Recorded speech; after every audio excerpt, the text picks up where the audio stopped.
అందరికీ నమస్తే. Welcome to doctor Chaudhary homeopathy YouTube channel.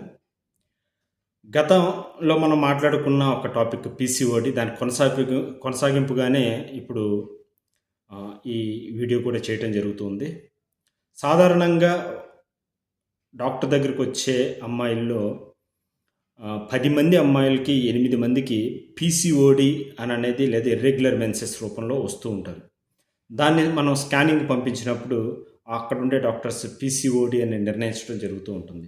ఇక్కడ మనకు తెలియని ఇంకొక విషయం ఉంది. పీసీఓఎస్ అనేది సాధారణంగా ఇర్రెగ్యులర్ మెన్సెస్ తోటి ఒక రేడియాలజిస్ట్కి పంపించినప్పుడు వాళ్ళు ఎటువంటి సిమ్టమ్స్ అడగరు కాబట్టి ఓన్లీ అక్కడ స్కానింగ్లో కనిపించే ఓవేరియన్లో కనిపించే సిస్టుల పరంగానే వాళ్ళు పీసీఓడి పాలిసిస్టిక్ ఓవేరియన్ డిసీజ్ అనే పేరుతోటి డయాగ్నోసిస్ రాసి పంపిస్తూ ఉంటారు. కానీ ప్రతి పీసీఓడి వాళ్ళు చెప్పిన విధంగా వాళ్ళు రాసి ఇచ్చిన విధంగా పీసీఓడిగానే ఉండదండి. కొన్ని పీసీఓఎస్గా మారిపోయి కూడా ఉండొచ్చు. అంటే పీసీఓడి అంటే ఏంటి, మరి పీసీఓఎస్ అంటే ఏంటి అనేది మనం తెలుసుకుందాం. పీసీఓడి అని అంటే పాలిసిస్టిక్ ఓవేరియన్ డిసీజ్, పీసీఓఎస్ అని అంటే పాలిసిస్టిక్ ఓవేరియన్ సిండ్రోమ్. ఇక్కడ 2 కండిషన్స్ ఓవరీకే వస్తూ ఉంటాయి. 2 కండిషన్స్లో ఓవరీలో సిస్టులు కనిపిస్తూ ఉంటాయి. కానీ రెండిట్లోనూ కొన్ని తేడాలు కనిపిస్తూ ఉంటాయి. పీసీఓడి అనేది చాలా సూపర్ఫిషియల్గా ఉండే వ్యాధి. అంటే కొన్ని రకాల మార్పులు మాత్రమే శరీరంలో మనం చూస్తూ ఉంటాం. కానీ పీసీఓఎస్లో మాత్రం చాలా చేంజెస్ కనిపిస్తూ ఉంటాయి. పీసీఓఎస్ అనేది చాలా లోతుగా కనిపించే విషయం. అలానే మరి రేడియాలజిస్ట్ పీసీఓడి అని ఎందుకు ఇస్తారు, పీసీఓఎస్ అని ఎప్పుడు ఇవ్వలేదు కదా అని అంటే, రేడియాలజిస్టు వాళ్ళు స్కాన్ చేసేటప్పుడు ఓన్లీ ఓవేరియన్లో ఉండే సిస్టులు మాత్రమే చూస్తారు. అంతేగాని పేషెంట్కి సంబంధించిన ఇన్ఫర్మేషన్ తీసుకొని ఇది ఎంతకాలం ఉంది, మీకు ఇతర ఏ సిమ్టమ్స్ ఉన్నాయి అని అడగరు కాబట్టి అది పీసీఓడిగానే వాళ్ళు ఇవ్వటం జరుగుతూ ఉంటుంది. మరి మీరు ఎవరి దగ్గరికి అయితే ఆ ఫిజిషియన్ మీరు వెళ్తారో ఆ ఫిజిషియన్ మిమ్మల్ని అడిగిన క్వశ్చన్స్ని బట్టి వాళ్ళు తీసుకునే ఇన్ఫర్మేషన్ బట్టి అది పీసీఓడినా పీసీఓఎస్ అనేది నిర్ణయిస్తారు. చాలా వరకు కేసెస్లో పొరపాటు పడటం ఏంటంటే పీసీఓడిగానే దాన్ని ట్రీట్ చేస్తూ దానికి సంబంధించి పీసీఓఎస్ అనేది వదిలేయటం జరుగుతూ ఉంటుంది. కానీ ప్రతి 8 కేసెస్లో అని అనుకున్నాం కదా, ఆ 8 కేసెస్లో 4-5 కేసెస్ పీసీఓఎస్ కేసులే అవుతాయి. పీసీఓడి కేసెస్లు త్వరగానే తగ్గిపోతూ ఉంటాయి కాబట్టి వాటి నుంచి వచ్చే పెద్ద ప్రాబ్లమ్స్ ఏమీ ఉండవు.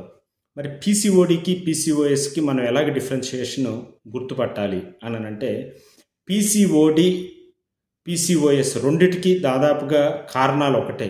స్ట్రెస్ కావచ్చు, హార్మోనల్ ఇంబ్యాలెన్స్ కావచ్చు, ఈస్ట్రోజన్ డామినెన్స్ కావచ్చు, మేల్ హార్మోన్స్ ముఖ్యంగా ఆండ్రోజెన్స్ డామినెన్స్ కావచ్చు, అలాగే జెనెటిక్ మ్యూటేషన్స్ కావచ్చు, లేకపోతే కార్బోహైడ్రేట్స్ ఎక్కువగా తీసుకోవటం కావచ్చు, ప్రోటీన్స్ తక్కువగా తీసుకోవటం కావచ్చు. ఇలాగా రకరకాల కారణాలు, దాదాపుగా 99.9% కారణాలు రెండింటికి ఒకటే. పీసీఓడికి పీసీఓఎస్కి రెండింటికి కారణాలు ఒకే రకంగా చూస్తాం. ముఖ్యంగా పీసీఓడికి అలాగనే పీసీఓఎస్కి మధ్యలో సిమ్టమ్స్ కూడా దాదాపుగా ఒకేలాగా కనిపిస్తూ ఉంటాయి. ప్రధానంగా ఇర్రెగ్యులర్ మెన్సెస్ అనేది చూస్తూ ఉంటాం. అలానే వెయిట్ గెయిన్ కూడా చూస్తూ ఉంటారు. కానీ బాగా క్షుణ్ణంగా పరిశీలించి చూసినప్పుడు ఈ ఇర్రెగ్యులర్ మెన్సెస్కి, పీసీఓడిలో అయితే ఇర్రెగ్యులర్ మెన్సెస్ కొంత 2 మంత్స్కి ఒకసారి రావటం, మళ్ళీ 3 మంత్స్కి ఒకసారి రావటం, మళ్ళీ రెగ్యులర్ అయిపోవటం, మళ్ళీ 2 మంత్స్కి ఒకసారి రావటం, 3 మంత్స్కి ఒకసారి రావటం, ఇలాగా చిన్నపాటి ఇర్రెగ్యులారిటీతోటే మెయింటైన్ అవుతూ ఉంటుంది పీసీఓడి అనేది. కానీ పీసీఓఎస్లో మాత్రం చాలా లాంగ్ గ్యాప్ ఉంటుంది. మెన్సెస్కి ఏ 6 మంత్స్కి ఒకసారి రావటం, లేకపోతే 1 ఇయర్కి ఒకసారి కూడా రాకపోవటం, ఒకవేళ వచ్చిన జస్ట్ డ్రాప్స్ కనిపించినట్టు వెళ్ళిపోవటం పీసీఓఎస్లో చూస్తూ ఉంటాం. అలానే రెండిట్లోనూ వెయిట్ గెయిన్ కూడా ఎక్కువగానే ఉంటుంది. రెండిట్లోనూ వెయిట్ గెయిన్ అవుతారు. కానీ పీసీఓఎస్లో లాంగ్ స్టాండింగ్ వెయిట్ గెయిన్ అనేది ఉంటుంది. వాళ్ళు ఎంత ప్రయత్నం చేసినా సరే వెయిట్ తగ్గే ప్రసక్తే ఉండదు.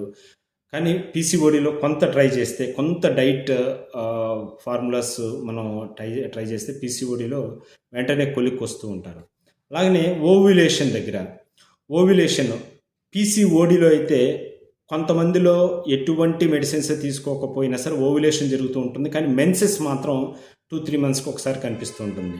మీరు గమనించే ఉంటారు. కొంతమంది పెళ్ళైన వాళ్ళల్లో సంతానం కోసం చూసే వాళ్ళల్లో మాకు పెళ్ళికి ముందు నుంచి నాకు మెన్సెస్ సరిగ్గా ఉండేవి కాదు. పెళ్ళికి ముందు కూడా పీసీఓడీ అని చెప్పారు. కానీ ఎటువంటి ట్రీట్మెంట్ తీసుకోకుండానే మాకు సంతానం నిలిచిందని చెప్తూ ఉంటారు. దానికి కారణం ఏంటంటే ఓవ్యులేషన్ సరిగ్గా జరుగుతూ ఉంటుంది. కానీ మెన్సెస్ మాత్రం రెగ్యులర్‌గా ఉండవు. వాళ్ళు పీసీఓడీ అని చెప్పినా వాళ్ళ విషయంలో మాత్రం చక్కగానే పిల్లలు అయిపోతూ ఉంటారు. అదే ఒక్కొక్కసారి మాకు ఆశ్చర్యం అనిపిస్తూ ఉంటుంది. కొంతమంది పీసీఓడీతో సఫర్ అవుతున్న వాళ్ళు ఎన్ని సంవత్సరాలు ట్రీట్మెంట్ తీసుకున్నా వాళ్ళకి పిల్లలు కలగరు. ఈ విషయంలో ఏంటంటే ఓవ్యులేషన్ సరిగ్గా జరుగుతూ ఉంది కాబట్టి వాళ్ళల్లో పిల్లలు కలిగారు. కానీ పీసీఓఎస్‌లో ఓవ్యులేషన్ సరిగ్గా జరగదు. పొరపాటున ఓవ్యులేషన్ జరిగినా అది ఏ 2-3 నెలలకు ఒకసారి జరగచ్చు. ఒకవేళ జరిగినా ఎగ్ క్వాలిటీ ఉండదు. అందుకని పీసీఓడీ అని డయాగ్నోసిస్ చేసి కొంతమంది సంవత్సరాల తరబడి ఎగ్ సరిగ్గా రిలీజ్ అవ్వట్లేదు, ఎగ్ క్వాలిటీ బాగాలేదు, లేదా ఎగ్గే అసలు లేదు అన్న దాంతోటి ఐవీఎఫ్‌ల కోసం, ఐయూఐల కోసం వెళ్తూ ఉంటారు. ఇలాంటి వాళ్ళల్లో ఇన్ఫెర్టిలిటీ సమస్యలు ఎక్కువగా కనిపిస్తూ ఉంటాయి పీసీఓఎస్ ఉన్న వాళ్ళల్లో.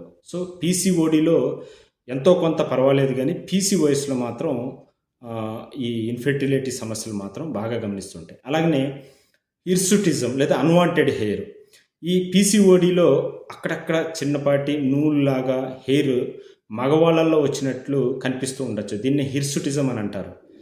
కానీ పీసీఓఎస్లో చాలా గుబురుగడ్డంతో చాలా ఎక్కువగా మీసాలు లేడీస్లో కనిపిస్తూ ఉంటాయి. చాలా ఎంబ్రాసింగ్ ఫీల్ అవుతూ ఉంటారు. చాలా ఇబ్బంది పడుతూ ఉంటారు సొసైటీకి ఎక్స్పోజ్ అవ్వటానికి. ఇది చాలా సీరియస్ విషయం.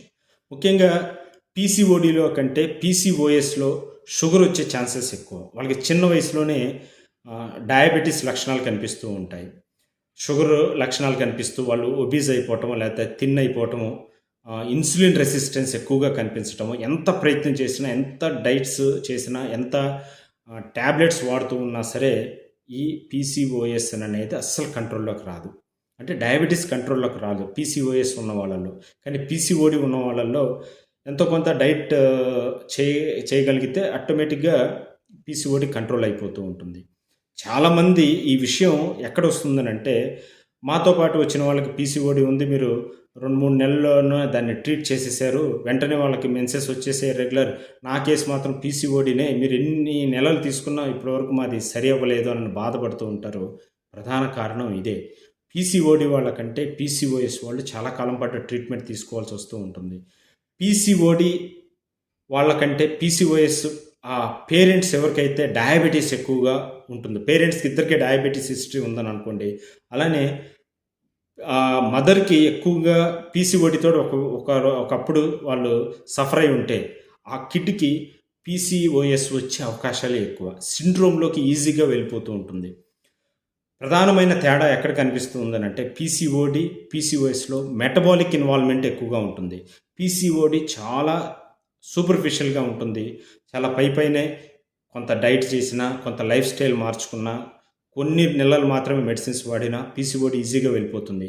కానీ పీసీఓఎస్ మాత్రం డయాబెటిక్స్ వచ్చేంత వరకు చాలా ఇబ్బంది పెడుతుంది. వాళ్ళని డయాబెటీస్తో సఫర్ అవ్వాల్సి వస్తూ ఉంటుంది.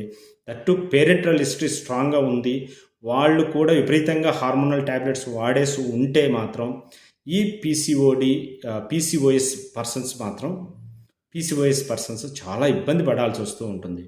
కాబట్టి పీసీఓడి అనే పేరుతోటి ట్రీట్మెంట్ తీసుకునే వాళ్ళు ఒక్కసారి ఆలోచించుకోవాలి. పొరపాటున మంది పీసీఓఎస్ అయి ఉండొచ్చు కదా అన్న దాంతో మనం ట్రీట్మెంట్ తీసుకుంటే కాస్త ఓపికగా ఉండగలిగితే మనకి హోమియోపతిలో కూడా చాలా మంచి రిజల్ట్స్ ఉంటాయి పీసీఓఎస్ వాళ్ళకి కూడా.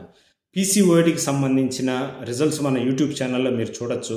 చాలా ఈజీగానే మనకి రిజల్ట్స్ రావడం జరిగింది. బిఫోర్ అండ్ ఆఫ్టర్ రిపోర్ట్స్ కూడా మన యూట్యూబ్ ఛానల్లో కొన్ని కేసెస్ని మనం ప్రజెంట్ చేయడం జరిగింది.